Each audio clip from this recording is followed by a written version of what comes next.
Olá a todos e todas, sou o professor Sérgio Muniz, professor de Sociologia. Estamos aqui para mais um encontro, para mais reflexões sociológicas, ainda no âmbito da política, do poder e do Estado.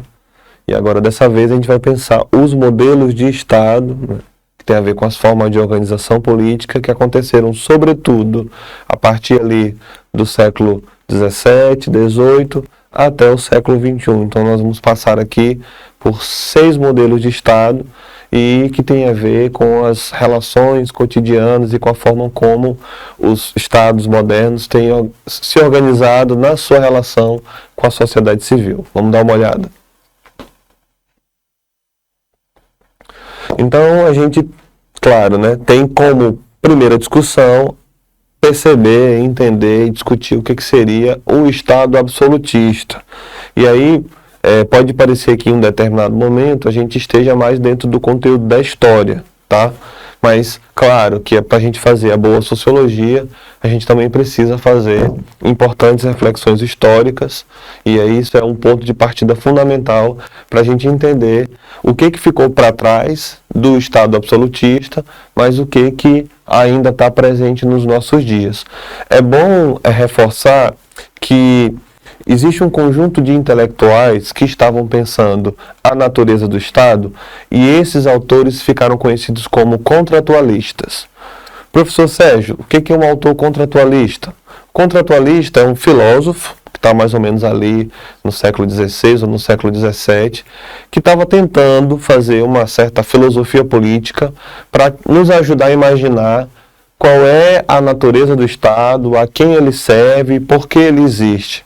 É importante dizer que esses contratualistas, eles estavam sobretudo preocupados em dizer como o Estado deve ser. Então vejam, uma coisa é a gente analisar como as coisas são, outra coisa é a gente analisar como elas devem ser. Quando a gente analisa como as coisas são, a gente está no âmbito da ciência política. Mas se a gente quer falar da política na forma como ela deveria ser, então a gente está mais no âmbito da filosofia política. Então, para a gente entender esse Estado absolutista, é importante entender esse contratualismo. Então, quem seriam esses autores contratualistas? A gente tem o Thomas Hobbes, né, aquele autor inglês. A gente tem o John Locke, né, um outro autor inglês, também conhecido como contratualista. E a gente tem o Jean-Jacques Rousseau, tá? Que também é um outro autor contratualista, todos ali europeus e preocupados em pensar essa filosofia política, a forma como o Estado deveria funcionar. Não vou enfatizar os 3, eu quero enfatizar apenas um desses autores, que é o Thomas Hobbes. Por quê, professor? O Hobbes é o autor que ficou conhecido como aquele que defendia o Estado absolutista, ou seja, esse Estado cujo poder está totalmente e inquestionavelmente concentrado na figura do rei, que pode muito bem fazer o que quiser, né, a partir desse lugar de poder que ocupa. Esse rei ocupava quase que como uma autoridade divina, né? Eu acho que essa é uma das principais características desse rei absoluto, né, desse monarca absoluto, né? Uma vez que ele era entendido como quase que a representação de Deus na Terra e, portanto, isso seria a justificativa para entender a vitalicidade desse poder, desse governante, né? Então, dando uma olhada aqui no nosso material, o que a gente tem? O Estado absolutista surgiu na Europa entre os séculos XVI e XVIII, consolidando o poder centralizado nas mãos do monarca e mais ninguém, tá? E aí esse rei, ele detinha a autoridade absoluta, justificando o seu poder pelo direito divino, como eu falava ainda há pouco. Eu estou aqui governando exatamente porque sou escolhido de Deus. Ou seja, uma suposta vontade de Deus. Esse modelo favorecia a nobreza e o mercantilismo, garantindo a estabilidade política e econômica das monarquias nacionais. É importante dizer, pessoal, que essa ideia que a gente tem de país hoje, o Brasil, a França, a Espanha, os Estados Unidos, essa ideia surge exatamente com esses Estados modernos. Antes dos Estados modernos, que seriam governados por reis, por monarcas absolutistas, nós tínhamos diferentes territórios com suas nações e a Europa era toda fragmentada.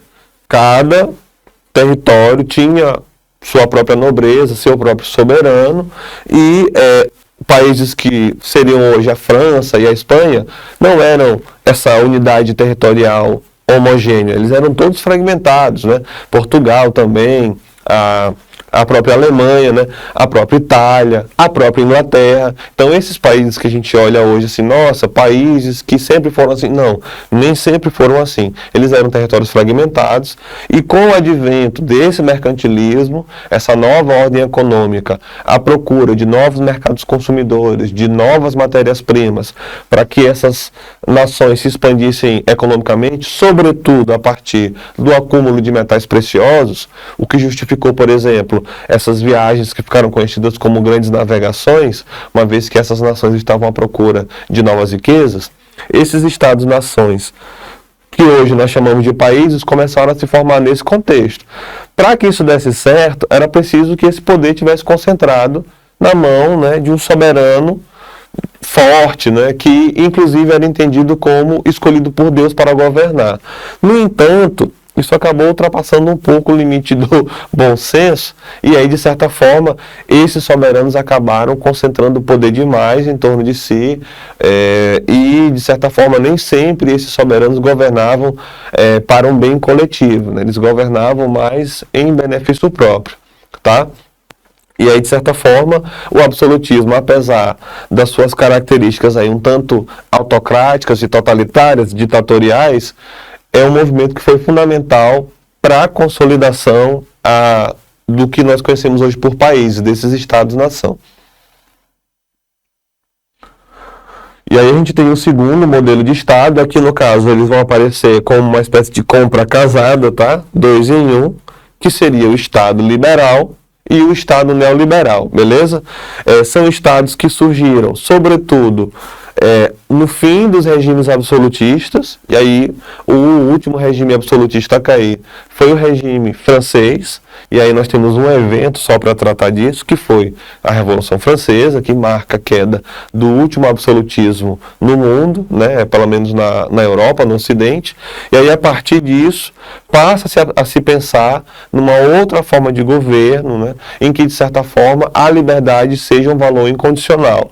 E aí o liberalismo tem a ver, sobretudo, com liberdades econômicas, né? Então, ele é uma forma de governo que vai sendo ali pensada durante a Revolução Francesa, mas ele já está, né, com todos os seus interesses armados desde a Revolução Industrial. Então, o liberalismo, enquanto ordem econômica, acabou, de certa forma, entrando no Estado e também se transformando em uma ordem política. E o que seria esse Estado liberal, né? O Estado liberal surgiu lá no século XVIII, impulsionado pelo Iluminismo e pela Revolução Francesa, defendia a liberdade individual, a propriedade privada, isso que é tão caro, né, para o mundo moderno, a liberdade e a propriedade, e a mínima intervenção do Estado na economia. E aí o que isso significa? Segundo os princípios do liberalismo, economia não deveria ser um assunto no qual o Estado deveria interferir. A economia deveria ter suas próprias regras e o único papel do Estado seria garantir que essa economia funcionasse conforme essas próprias regras. Tá? Que economia é essa, professor? Qualquer economia? Não. A economia capitalista, que já estava ali, né, se consolidando, muito em função desses eventos que estão sendo citados aqui, tá? Do Iluminismo, da Revolução Francesa e principalmente da Revolução Industrial, que é a revolução que marca o processo de consolidação da ordem capitalista como ordem hegemônica, como ordem dominante, certo? E aí, esse modelo foi fortalecido pelo capitalismo industrial. Então, o que surge, porque vejam, né, há uma certa confusão, a gente não sabe exatamente se o liberalismo primeiro surge como questão política ou como questão econômica. A questão é que ele precisou surgir ao mesmo tempo das duas formas, porque ele precisava se justificar politicamente, portanto, esse liberalismo tinha que estar ali presente dentro do Estado para defender a propriedade privada e a liberdade, mas ele também tinha que se justificar economicamente, né, para falar desse mercado que precisa funcionar a partir das próprias regras. E aí, de certa forma, alguns séculos depois, esse liberalismo vai se atualizar e vai virar o neoliberalismo. Tá? O Estado neoliberal, por sua vez, vai surgir já mais para o século XX, tá? Como uma resposta às crises do estado de bem-estar social, que é o modelo que a gente vai ver daqui a pouquinho, né? Mas que ele está ali associado, né? O modelo, olha só, o estado de bem-estar social surge como resposta ao liberalismo do século XIX, e o neoliberalismo surge como resposta ao estado de bem-estar social. É como se nós tivéssemos tido certas mudanças nesse sentido. Primeiro, o liberalismo defendendo o livre comércio, a propriedade privada e a liberdade, sem intervenção do Estado. Isso funcionou até uma determinada época, até que veio a chamada crise de 29, essa primeira grande crise da Bolsa de Valores nos Estados Unidos, em que houve uma desvalorização em massa, né, da moeda estadunidense, criando uma depressão econômica gigantesca em todo o mundo, né, altos índices de desemprego, né, e uma série de outros problemas sociais. E aí, os economistas e outros intelectuais que acompanhavam isso naquele contexto pensaram da seguinte forma: veja só como essa história da economia ter suas próprias regras não funciona. Então é preciso que o Estado intervenha assim na economia. No entanto, isso também criou uma certa estagnação econômica para as próprias, digamos assim, finanças dos estados. E aí, os liberais, que nunca tinham deixado, né, de existir, começaram a fazer críticas a esse estado de bem-estar social, propondo o neoliberalismo como saída a essa estagnação econômica, né? Então, esse neoliberalismo vai surgir no século XX como resposta ao estado de bem-estar social. O neoliberalismo prega a redução do papel do Estado na economia, como o liberalismo, a privatização de empresas públicas, isso é uma novidade em relação ao liberalismo, a desregulamentação do mercado e o livre comércio, ou seja, o mercado não tem que ter regra nenhuma, tem que funcionar como bem quiser, o que é um grande problema, e seguindo ideais de economistas como o Hayek e o Friedman, né, que defendiam esses valores aí do livre comércio. Esse modelo de Estado, que é o Estado nazifascista, é um pouco mais famoso, porque toda vez que a gente fala em nazismo e fascismo, é inevitável não pensar. Segunda Guerra Mundial, é inevitável não pensar na figura de Hitler, na figura do Holocausto, né, e de tudo que representou a Segunda Guerra Mundial, né, e os acontecimentos desse contexto, né. Então, pensar que em um determinado momento da história da humanidade a gente viu nascer governos altamente totalitários e ditatoriais, ao ponto de que parte das políticas desses estados tinha a ver com o extermínio das pessoas, é sempre algo que nos deixa assim, um tanto que chocados, né? Então vejamos esse Estado nazi-fascista. Os regimes nazi-fascistas surgiram no século XX, caracterizados pelo autoritarismo extremo, né? Governos que não aceitavam de forma nenhuma serem questionados, e supressão de liberdades individuais, controle total da vida dos indivíduos, o nacionalismo exacerbado, eram governos que colocavam a nação acima de todas as questões e, ao fazer isso, esses governos acabavam elegendo inimigos que eram perseguidos, inclusive exterminados. E esse nazifascismo também tinha a ver com o controle total do Estado sobre a sociedade. O fascismo italiano e o nazismo alemão, que são os exemplos extremos, são exemplos clássicos desse modelo, nos quais líderes como Benito Mussolini e Adolf Hitler impuseram governos ditatoriais, censuraram seus opositores e promoveram políticas expansionistas e discriminatórias, e mais do que isso, né? Políticas de extermínio, como foi o caso do povo judeu e outros povos que foram exterminados durante a Segunda Guerra Mundial. E aí, uma vez que a Segunda Guerra Mundial ela chega ao fim, e aí a Europa e boa parte do Ocidente está arrasado,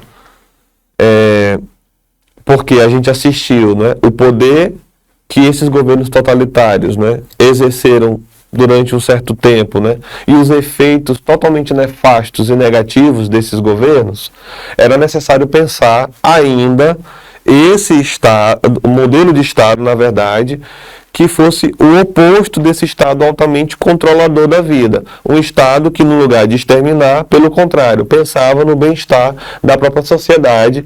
E aí a gente também tem, sobretudo, esse modelo do Estado de bem-estar social, que, como eu falei ainda há pouco, ele rivalizava tanto com o liberalismo como com o neoliberalismo. O estado de bem-estar social se consolidou no século XX, especialmente após a Segunda Guerra Mundial, com o objetivo de reduzir desigualdades sociais, e ele se baseia na garantia de direitos como a educação, saúde, previdência social, trabalho digno, sendo financiado por meio da tributação progressiva. Ou seja, como é que o Estado vai garantir que a população acesse isso? Criando um sistema tributário adequado, arrecadando proporcionalmente das famílias e dos grupos, segundo as suas rendas, e transformando essa arrecadação em devolutivas estruturais, né, que possam oferecer condições mínimas e dignas para o bem-estar da sociedade. Esse modelo busca equilibrar o crescimento econômico, que era a bandeira do liberalismo, com a justiça social. E a gente vai ver que justiça social tem a ver, sobretudo, com um outro modelo de Estado, né, que é o socialismo, e aí esse estado de bem-estar social, ele tentava carregar esse ideal da justiça social, digamos que do seio do socialismo, mas sem perder de vista a necessidade que os países tinham, né, de ter seus próprios comércios e suas próprias economias e de, portanto, crescer economicamente. Dois exemplos de países em que isso funcionou bem é a Suécia e a Noruega, né, que são países com alto índice de desenvolvimento humano, países que conseguiram conciliar seus interesses econômicos com o desenvolvimento social. E aí a gente chega no Estado socialista, né, que é o Estado que se baseia nos princípios do socialismo, defendendo a propriedade coletiva e não a propriedade individual privada dos meios de produção, e uma economia planificada. Professor, o que seria uma economia planificada? Gerenciada e pensada pelo Estado efetivamente. No socialismo, por exemplo, não existiriam empresas privadas, só existiriam empresas públicas. E essas empresas públicas produziriam, ou seja, existiria uma economia. Ela só não existiria nos termos capitalistas, né, das propriedades individualizadas, né, cuja pretensão é gerar lucro para os indivíduos. Seriam empresas públicas garantindo a pleno emprego para os seus cidadãos, com remuneração digna, né, de certa forma, uma remuneração razoável para as demandas, e, claro, com o Estado fazendo toda a gestão dessas regras econômicas. E aí de onde vem a inspiração desse modelo de Estado? Do trabalho de Marx e de Engels, né, que foram intelectuais cujo principal objetivo era pensar saídas políticas para o fim das desigualdades sociais e com a pretensão de garantir esse bem comum, né? Então, esses são modelos de Estado que atravessaram a história. Nos dias atuais, nós temos experimentos, majoritariamente, de forma predominante, o mundo funciona a partir de uma ordem neoliberal, né? Ou seja, são as regras do mercado e são as regras do capitalismo que dominam o funcionamento das ordens econômicas e, em grande escala, influenciam a forma como os estados e os governos funcionam. No entanto, isso não quer dizer que outras experiências político-econômicas, elas também não estejam aí em curso, né? Como é o caso, por exemplo, do modelo de economia que a China empreende, o modelo de economia que a Rússia empreende, o modelo de economia que a Coreia do Norte empreende, o modelo de economia que a Venezuela empreende. Porém, como esses estados são lidos? São lidos como ditaduras, são lidos como regimes ditatoriais, autocráticos, né? Sem circularidade de poder. Isso tem a ver, inclusive, com essa rivalidade clássica que remonta desde a Guerra Fria, né? Entre, de um lado, as forças do capitalismo e, de outro lado, as forças do socialismo. De lá para cá, nós temos tentado, inclusive, encontrar saídas alternativas para tentar conciliar essas agendas, as agendas da dignidade humana, dos direitos humanos, dos interesses econômicos capitalistas e da justiça social. O Estado controla, né, no socialismo, setores estratégicos da economia e promove políticas de redistribuição de renda. Exemplos históricos incluem a União Soviética e a China maoísta, né, ou seja, uma China um pouco mais pretérita, cada uma com as suas variações de implementação. Espero que esse conteúdo tenha sido proveitoso para vocês e a gente volta a se encontrar na próxima aula. Valeu!